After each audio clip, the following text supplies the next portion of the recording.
Dai ini ketika dia ingin menyampaikan risalahnya, menyampaikan mata pelajarannya, ceramahnya, menyampaikan pembahasan kitabnya, an yu'addiya ba'da wadha'ifi risalatihi al-bayaniyah, pesannya di sini kaidahnya apa?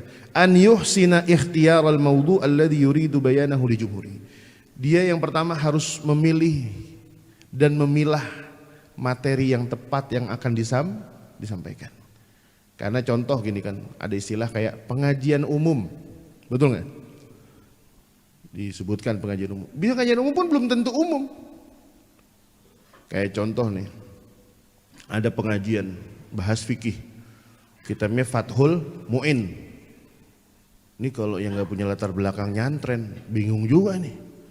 Waduh, nih Syekh Alim Al-Bari membahas apaan sih, ribet amat. Perasaan gue udah gampang-gampang aja, kenapa dibahas di fikih ribet? Gitu Pak. Makanya ada majelis-majelis yang memang kadang kalau kita datang memaksakan diri kita nggak akan paham. Makanya ketika kita tidak paham, bukan berarti kita tinggalkan majelis. Ente sabar aja udah. Sabar aja.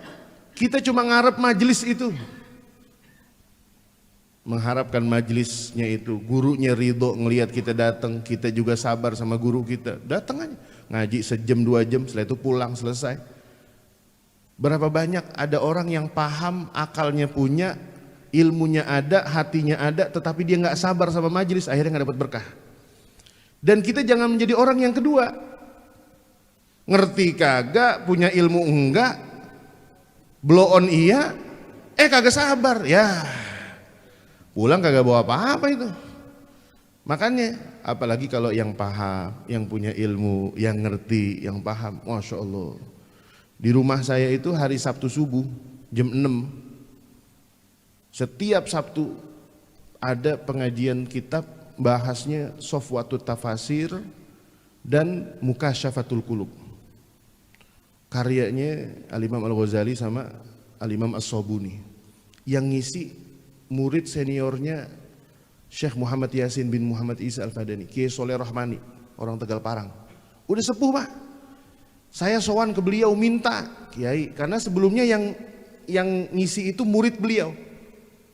Coba nih, kan songong saya namanya. Muridnya meninggal, saya bukannya turun ke bawah muridnya lagi, saya naikin ke atas. Gurunya saya minta. Ini cara orang Betawi begitu, rumahnya diisi sama ulama lain. Itu beliau bela-belain datang Pak, setiap subuh jam 6 dia datang di rumah, jam 7 dia pamit, jam 8 udah ada pengajian lagi. Itu yang datang jumlahnya nggak banyak. Memang khusus, saya katakan ini khusus para ustadzat. Jadi bukan bapak-bapak ini. Jadi kalau ada istri-istri bapak yang pada bisa ngaji, yang datang juga bukan orang dekat situ Pak. Ada yang dari Pamulang, ada yang dari Lebak Bulus, ada yang dari mana itu daerah Jakarta Barat, setelah Simpruk, ya pokoknya setelah Simpruk dah tuh, pokoknya Jakarta Barat itu, daerah situ. Grogol, orang Grogol datang, Masya Allah, itu ibu-ibu ustazah-ustazah, umurnya udah ada yang di atas 50, udah deket 60, masih datang Pak. Ada yang pakai bajai datang. Sekarang saya bilang nih, ustazah, ini kiai lagi nggak ada. Waktu sebelum pembukaan saya bilang, ustazah mohon maaf untuk menjaga keilmuan umat, bukan majelis taklim yang kita jaga, keilmuan umat. Mudah-mudahan kedepannya ustazah bisa nenteng satu calon pengganti kadernya ustazah. Baru pada, bener Ustaz Atik nih, bener. Akhirnya sekarang pada nenteng satu-satu. Anak-anaknya di bawah, yang udah pada nikah, yang udah jadi mulai ustazah muda dibawa satu-satu. Yang tadinya jumlahnya ngajinya cuma 8 orang, sekarang jadi 16 orang. Dikali 2, dibawa satu anaknya. Penting Pak. Dan ketika ada orang yang mengeluhkan pengajian itu, berarti dia nggak paham tuh yang dibahas apa. Kemarin ada jamaah yang kurang sabar. Ustadz, boleh nggak ganti aja kita, tapi jangan Sofwatut Tafasir ya. Jalalain aja Jalalain. Saya bilang Jalalain udah hatam. Kapan? Sama Kiai Kholidin. Kiai Kholidin dulu yang ngajar pertama. Kiai Kholidin, beliau ini adalah murid terdekatnya Kiai Syukron Makmun, Kiai Ahmad Kholidin. Wafat Pak, ini pokoknya Kiai yang ngajar di rumah saya sampai habis usia. Kita nggak ganti-ganti Pak. Ini kan kadang ada majelis taklim yang rada-rada kurang sopan sama kiai. Kepotong sama tawakufan lebaran aja besoknya kagak diundang lagi. Pas dibilangin, ini kagak ngaji lagi musola. Tutup kiai, udah kagak mulai lagi. Padahal ganti guru. Ketika gurunya lewat ngelihat, lah itu ada pengajian itu. Dilihat, ya Allah dia ganti. Sedih nggak tuh guru? Sedih saudara. Sampaikan, mohon izin kiai, ini ada permintaan dari jamaah, kita mau ganti kitabnya. Kebetulan ustadz yang udah siap ngaji itu. Sampaikan aja. Nah, pelajarannya adalah memilih maudhu'. Ada istilah pengajian umum. Barangkali pengajian umum itu tidak bisa dihadiri oleh siapapun. Bahkan ada pengajian khusus. Kalau pengajian khusus, setidaknya apa? Orang yang mau datang paham. Pembahasan kitab, kayak contoh nih, yang masih berlangsung sekarang di Tebet. Peninggalannya Sayyidil Walid Al-Habib Ali bin Abdurrahman. Itu kan kalau ngebahas 5 kitab tuh Pak. Ada gak yang datang paham? Yang gak paham? Ada. Datang aja nyari berkahnya. Tapi yang lebih bermanfaat lagi ketika yang datang itu yang paham. Nah ini, kalau itu babnya sudah.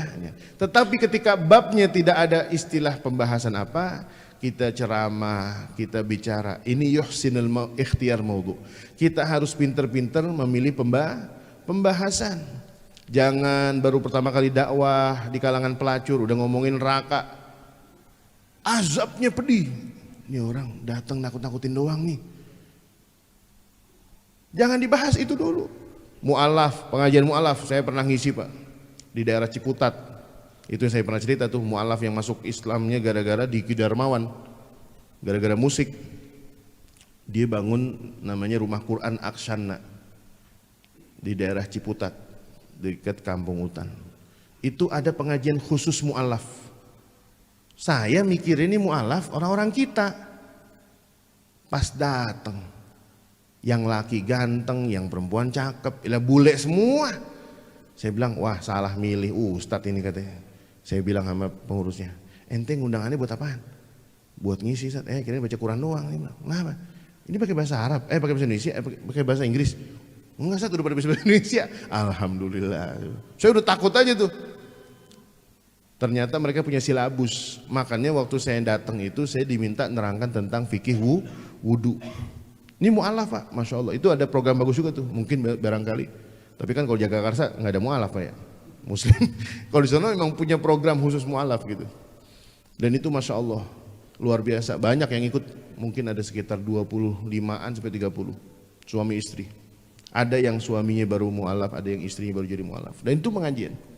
Dan itu pembahasannya khusus.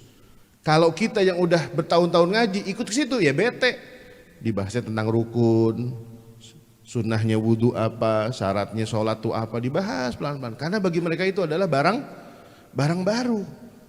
Nah ini jangan sampai ketika seorang dai salah milih judul, salah milih pembahasan, akhirnya tidak mengena sasaran dakwah. Ceramah kebanyakan bercandanya, isinya bercanda. Kadang mohon maaf, bercandanya kadang porno-porno juga. Nah ini kurang bagus.